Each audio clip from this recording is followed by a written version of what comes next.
Welcome, in front of me is DELL G15, and in this video I will show you how to enable energy saver on this laptop.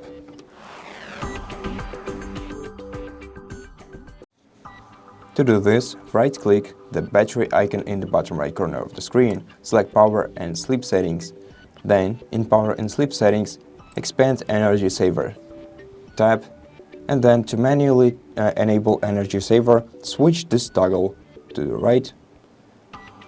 Now, if you want the Energy Saver to be enabled after the battery level reaches some value, you can change it. You can choose the value from this list. You can also select Always. It will make the Energy Saver turn on at 100% once you unplug your device from the battery power.